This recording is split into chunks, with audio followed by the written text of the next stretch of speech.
මෙතුමා ඇත්තටම මේ රණවිරුවෙක්. අයියගේ නම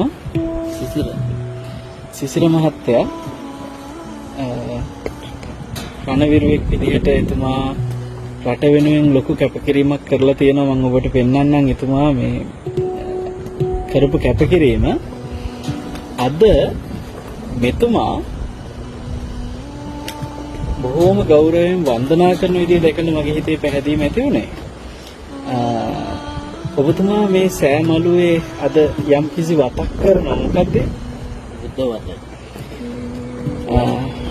ඒ බුද්ධ වත කොහොමද කොච්චර වෙලාවක් කරනවද? මොනවද කරන්නේ? ගුවන්විදුලි මහා සෑය හැමදාම උදේට උදේ 5:00 විතර වෙද්දි මම මේ මළුවට එනවා. ඇවිල්ලා දවස පුරාවටම මේ මළුවාම දින එක තමයි කරන්නේ සාමාන්‍යයෙන්. මේ ආදරණීය රණවිරුවා අද මෙතන රණවිරුවෙක් නෙමෙයි. එතුමා මෙතනදී උපාසක මහත්තයෙක්. එතුමා උදේ 6 ඉඳන් බොහෝම ගෞරවයෙන් මේ සෑමලුව අමදිනවා.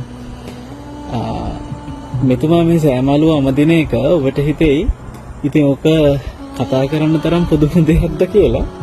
නමුත් මම මේ සෑමලුව බොහොම ගෞරවයෙන් අමදින මෙතුමා ගැන කතා කරන්න හේතුව මොකක්ද දන්නවද?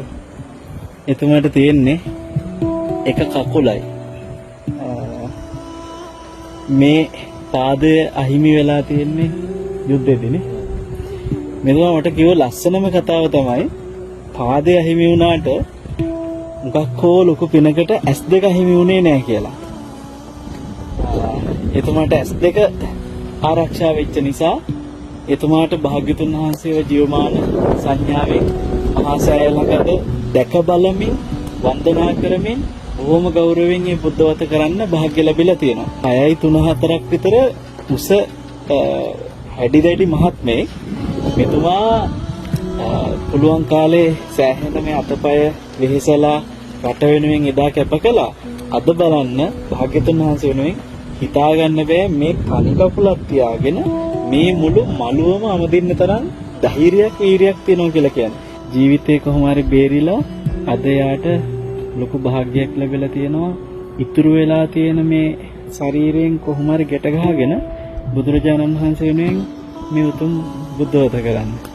මං අහන්නේ අතපය හොඳට තියෙන අය කම්මැලිකමෙන් සමහරලාට මෙතෙන්ට ආවට පස්සේ මේ වගේ බුද්ධවතක් කරන්න තියෙන අවස්ථාව ගැන හැඟීමක්වත් නැතුව මොනතරම් මේක වටේ ඕනතරම් කරකිලා යනවද අතපය හොඳට තියාගෙන. ඉතින් මේ වගේ මහා පුරුෂයෝ මේ ධෛර්යවන්තකම මේ තියෙන හිතේ ගෞරවයේ ශ්‍රද්ධාව මේ ගිනි අවුවේ ඒ තරම් අපූර්ව වතක් කරන්න තරම් හිතක් පහළ වෙනවා කියලා කියන්නේ ඔබ කියන්නේ ඒක අනුමෝදන් වෙන්න තරම් දෙයක් නෙවෙයිද කියලා.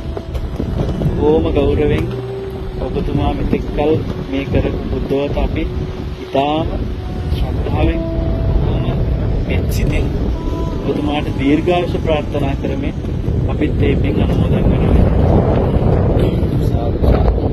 පුංචි දෙයක් ඔබට මේ වෙලාවේ මතක් කරනවා. මේ අයියා උදේ පාන්දර විජයබහ මාලිගාවේ ඉඳලා පයින් එතුමා එනවා. ආයි හැමදාම 10ට ඉවර වෙලා යනවා. ඔව්. දැන් 10ට වෙනකම් වැඩ කරනවා. මේ පඩි ගන්න සේවකයෙක් නෙමෙයිනේ. නෑ. මේ බොහොම ගෞරවයෙන් ශ්‍රද්ධාවෙන් කරන දෙයක්.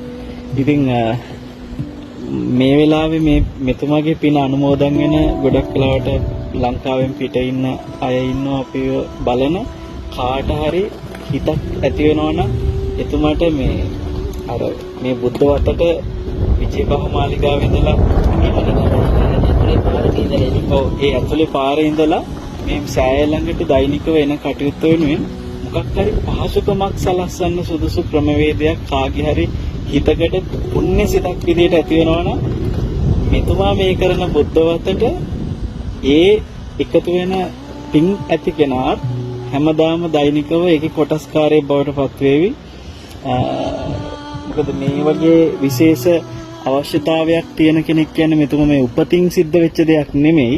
අපි වෙනුවෙන් අපේ රට වෙනුවෙන් කරපු කැපකිරීමක ප්‍රතිඵලයක් විදිහට අද මේ තත්ත්වයටපත් වෙලා තියෙන්නේ. ඉතින් මේ වගේ පින් ඇති උපාසක කෙනෙකුට අපි අපේ හයිය දෙන්න නැතුව කාට දෙන්නද කියලා මම ඔබෙන් අහන්නේ. මට ඕන තරම් හම්බෙලා තියෙන සමහරලාවට මෙහෙම නෙමෙයි චූටි මේ පොඩි ආබාධිතයක් තත්ත්වක හිටියත් කම්මැලිකමට එක්ක නෝනගෙන් කාගෙන් හරි යැපිලා අනුන්ගෙන් යැපෙන්න බලාගෙන ඉන්න අය සෑහෙන ඉන්නවා.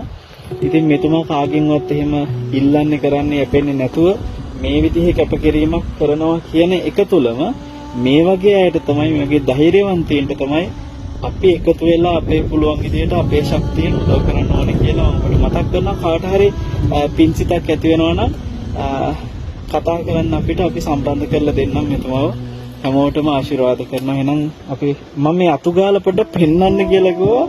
මට පුදුම හිතුණා මේ කොහොමද මේ කිහිලි කරු දෙකක් ගහගෙන මෙච්චර මේ සෑමලුවක් මේ ගිනි කාස්ටව්වේ අතු ගන්න කියලා මට පුදුම හිතිලා මම ඇහුවේ කොහොම අතු ගන්න විදිය පෙන්වන්න කියලා. ඉතින් පොලිසිය මහත්වරුත් කිව්වා එතුමා මේකේ පුළුවන් වෙලාවල් වල මේ විදිහට අතු ගන්න අවස්ථාව උනතරම් ඒගොල්ලෝ දැකලා තියෙනවා.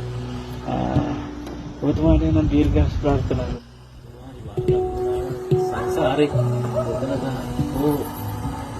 හරි මහා සංඝරත්නය මට සමාවුනසේකෝ ඔබ මා කරන සියලු පින් කුසල ඔබ වහන්සේට අනුමෝදන් වේවා කියලා මම ප්‍රාර්ථනා කරනවා.